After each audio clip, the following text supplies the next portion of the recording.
اسے عالم برزخ میں بھیج دیا جائے گا، جہاں وہ اپنے اعمال کے مطابق حالات برداشت کرے گا، اور مرنے کے بعد تمام جن و انس حسب مراتب برزخ میں رہیں گے۔ اللہ تعالیٰ قرآن پاک میں سورہ مومنون میں ارشاد فرماتا ہے کہ اس زندگی کے بعد تم کو موت آ کر رہے گی، پھر قیامت کے دن بلا شبہ تم سب اٹھائے جاؤ گے۔ پھر قیامت والے دن سب جن و انس کو اللہ تعالیٰ کے حضور پیش کیا جائے گا، اور ان کے اعمال کے مطابق ان کے لیے جنت اور جہنم کا فیصلہ کیا جائے گا۔ اس کے علاوہ اللہ تعالیٰ قرآن مجید میں ایک اور جگہ فرماتا ہے، ارشاد ہوا، یہاں تک کہ جب ان میں سے کسی کو موت آ جائے گی تو وہ کہے گا کہ اے میرے رب، مجھے دنیا میں واپس بھیج دے تاکہ میں اس دنیا میں کچھ نیک عمل کر لوں جسے میں چھوڑ آیا ہوں۔ ہرگز نہیں، یہ وہ بات ہے جسے وہ بطور حسرت کہہ رہا ہوگا، اور ان کے آگے ایک دن تک ایک پردہ حائل ہے جس دن وہ قبروں سے اٹھائے جائیں گے۔ موت بہت سخت ہے دوستو، اس کے بعد کے مراحل اس سے بھی زیادہ مشکل ہیں کہ ہر مرنے والا حسرت کرتا ہے کہ کاش وہ دنیا میں واپس لوٹایا جائے اور ویسی زندگی گزارے جس طرح کی زندگی گزارنے کا حکم اللہ تعالیٰ نے دیا ہے، لیکن وائے افسوس کہ اس دنیا میں زندگی گزارنے کی مہلت ایک ہی بار ملتی ہے، اور پھر انسان قبر میں پہنچ جاتا ہے، جو یقیناً دنیا کی تمام آزمائشوں سے بڑھ کر ہے۔ صرف ایک طرح کی موت اللہ کے نزدیک بہت پسندیدہ ہے، جسے شہادت کی موت کہتے ہیں۔ جو کوئی شخص اللہ کی راہ میں جان دیتا ہے وہ اللہ کو بڑا محبوب ہوتا ہے اور اس کا حساب ہلکا ہوتا ہے، جیسا کہ ارشاد ہوتا ہے کہ جو لوگ اللہ کی راہ میں شہید کیے گئے ان کو ہرگز مردہ نہ سمجھیں، بلکہ وہ زندہ ہیں، اپنے رب کے پاس روزیاں دیے جاتے ہیں۔ ناظرین، موت کے بعد اللہ تعالیٰ شہداء کو زندگی عطا فرماتا ہے اور ان کی ارواح پر رزق پیش کیا جاتا ہے، انہیں راحتیں دی جاتی ہیں، ان کے عمل جاری رہتے ہیں اور ان کا اجر و ثواب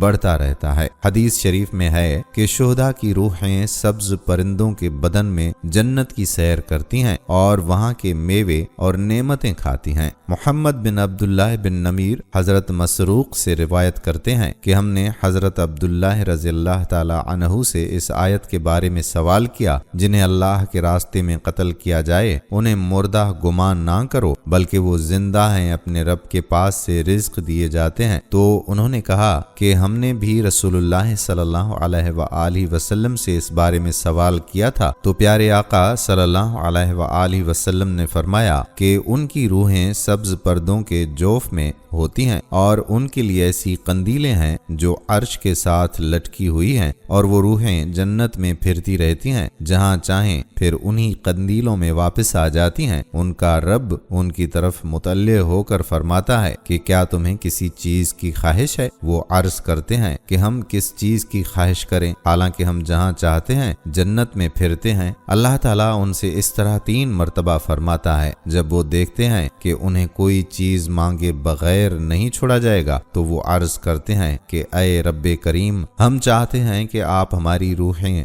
ہمارے جسموں میں لوٹا دیں، یہاں تک کہ ہم تیرے راستے میں دوسری مرتبہ قتل کیے جائیں۔ جب اللہ دیکھتا ہے کہ انہیں اب کوئی ضرورت نہیں تو انہیں چھوڑ دیا جاتا ہے۔ ناظرین گرامی، موت کے بعد ہر انسان کے حالات مختلف ہوں گے، جیسے اس نے زندگی گزاری ہوگی اور اس میں جو اعمال کیے ہوں گے اس کے مطابق اس کا وقت برزخ میں گزرے گا۔ اس کے ساتھ جس حالت پر اسے موت آئی ہوگی اس کے مطابق بھی اس کی جزا اور سزا میں کمی بیشی کی جائے گی۔ جیسے اگر کوئی اللہ کی راہ میں شہید ہوا تو اس کی روح عالم برزخ میں سکون سے رہتی رہے گی اور اس کے جسم کو بھی کوئی تکلیف نہیں ہوگی، یہاں تک کہ اسے جنت میں بھیج دیا جائے گا۔ عذاب قبر کی شدت بھی اعمال کے حساب سے ہوگی۔ حدیث رسول صلی اللہ علیہ وآلہ وسلم میں اس کا متعدد مقامات پر ذکر فرمایا گیا ہے۔ حضرت عبداللہ بن عباس رضی اللہ تعالی عنہما سے روایت ہے کہ